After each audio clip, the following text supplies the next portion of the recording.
ఓం శాంతి 18/1/1987 అవ్యక్త బాప్దాదా యొక్క మధుర మహావాక్యాలు. కర్మాతీత స్థితి యొక్క గుర్తులు బంధన ముక్తులుగా తయారు చేసే స్నేహ సాగరుడైన బాప్దాదా గీతా పాఠశాలలకు నిమిత్తమైన సేవాధారి పిల్లల సన్ముఖంలో మాట్లాడుతూ ఉన్నారు. ఈరోజు అవ్యక్త బాప్దాదా తన యొక్క అవ్యక్త స్థితి భవ అనే వరదాని పిల్లలను మరియు అవ్యక్త ఫరిస్తాలను కలుసుకోవటానికి వచ్చారు. ఈ అవ్యక్త కలయిక మొత్తము కల్పంలో ఈ సంగమ యుగంలోనే జరుగుతుంది. సత్యుగంలో దేవతల కలయిక ఉంటుంది, కానీ ఫరిస్తాల కలయిక, అవ్యక్త కలయిక ఈ సంగమ యుగంలోనే ఉంటుంది. నిరాకారుడైన శివబాబా కూడా అవ్యక్త బ్రహ్మ ద్వారా కలుసుకుంటారు. నిరాకారుడికి కూడా ఈ అవ్యక్త ఫరిస్తాల సభ చాలా ప్రియం అనిపిస్తుంది. అందువలననే తన పరంధామాన్ని వదిలి ఆకారి సూక్ష్మ లోకము లేదా ఇక్కడ సాకారి ప్రపంచంలో కలుసుకోవటానికి వచ్చారు.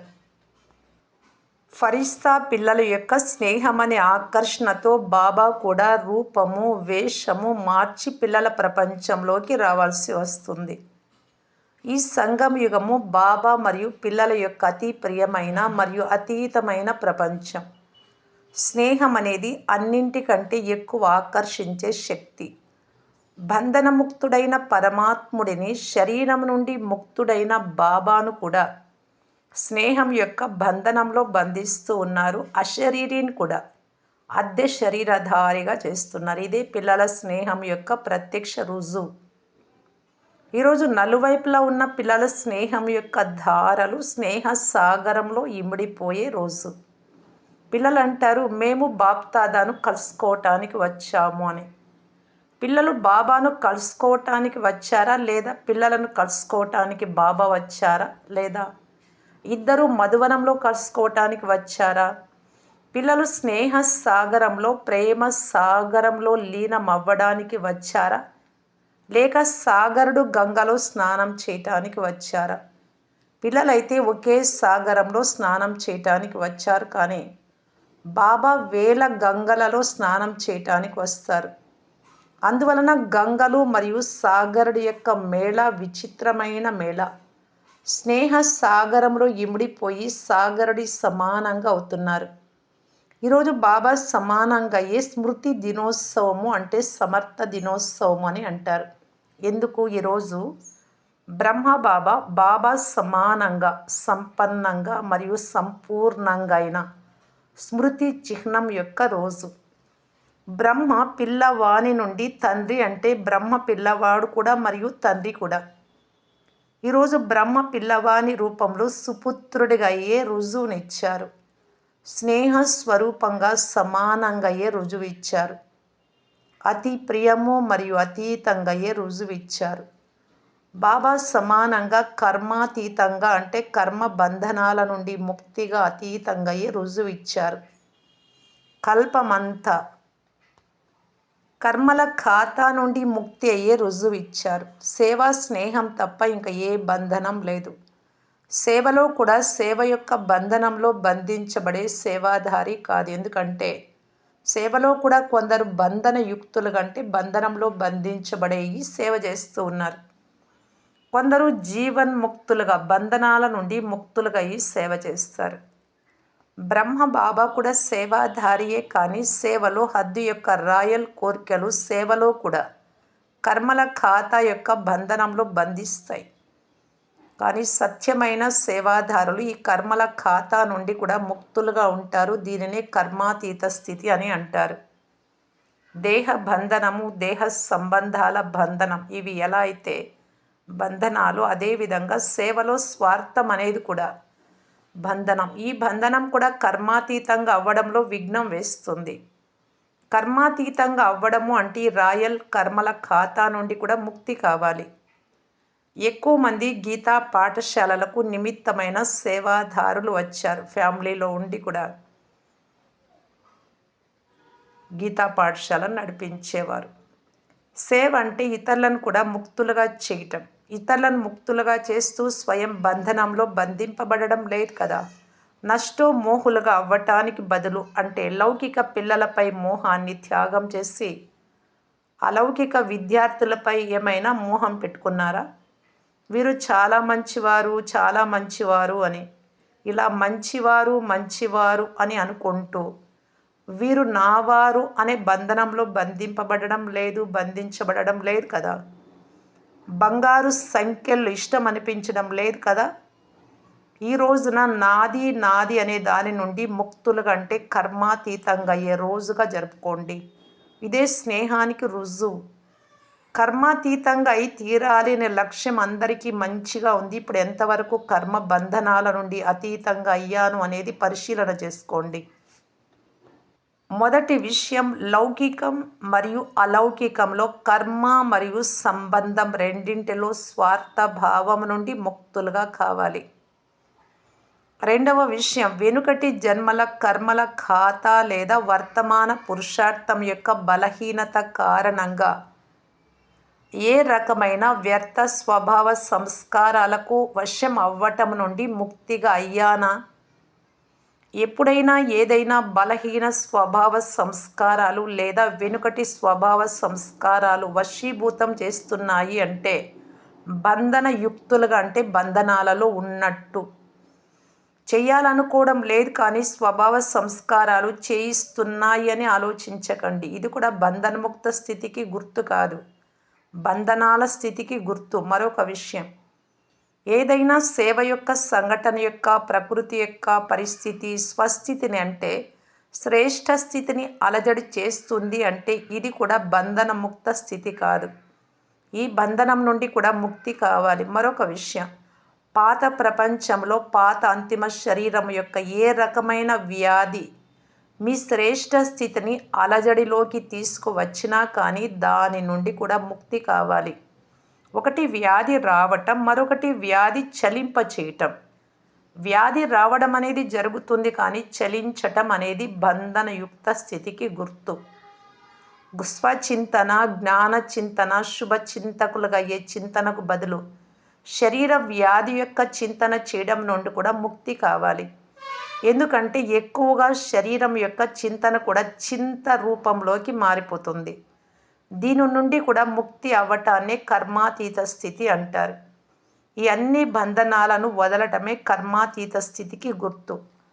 బ్రహ్మబాబా ఈ అన్ని బంధనాల నుండి ముక్తి అయ్యి కర్మాతీత స్థితిని పొందారు కనుక ఈరోజు బ్రహ్మబాబా సమానంగా కర్మాతీతంగా అయ్యే రోజు.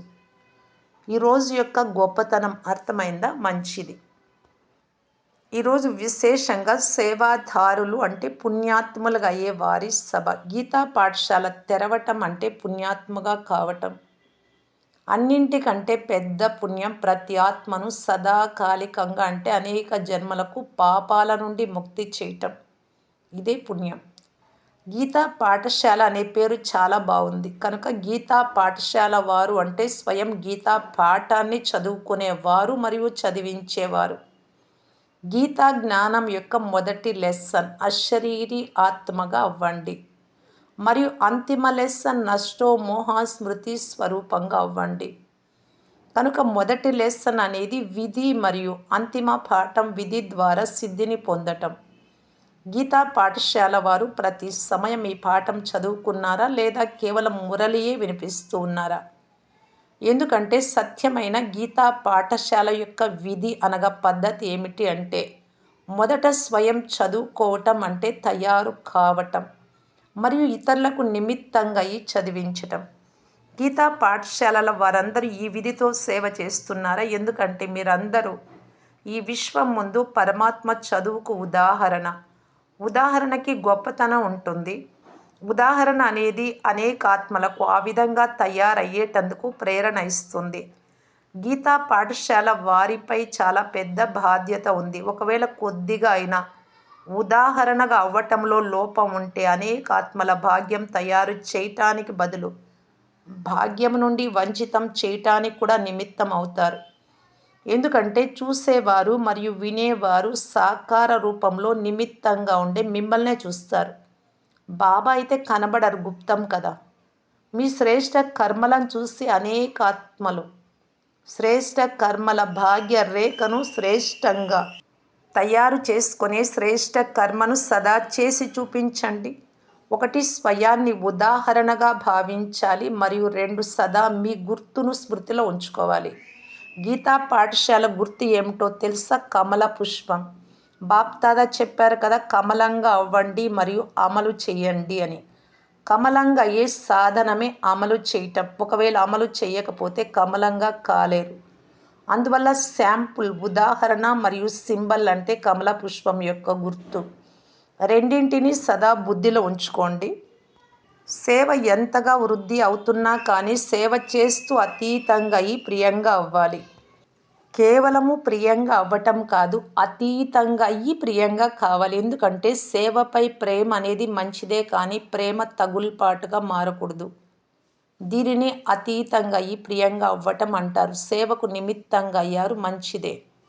పుణ్యాత్మ అనే బిరుదు అయితే లభించేసింది. అందువలన విశేష ఆహ్వానం లభించింది మీకు ఇక్కడికి రావటానికి. ఎందుకంటే పుణ్యకర్మ చేశారు. ఇప్పుడు ఇక ముందు సిద్ధి యొక్క పాఠం ఏదైతే చదివించారో ఆ సిద్ధి ద్వారా వృద్ధి పొందుతూ ఉండాలి. ఇక ముందుకు ఏం చేయాలో అర్థమైందా? అందరూ ఒక విషయం యొక్క నిరీక్షణలో ఉన్నారు. అది ఏమిటి? రిజల్ట్ చెప్పాలి బాబా అన్నారు. ఫలితం మీరు చెప్తారా లేదా బాబా చెప్పాలా? బాప్దాదా ఏం చెప్పారు? రిజల్ట్ మీ నుండి తీసుకుంటాను అన్నారా లేదా నేనిస్తాను అన్నారా?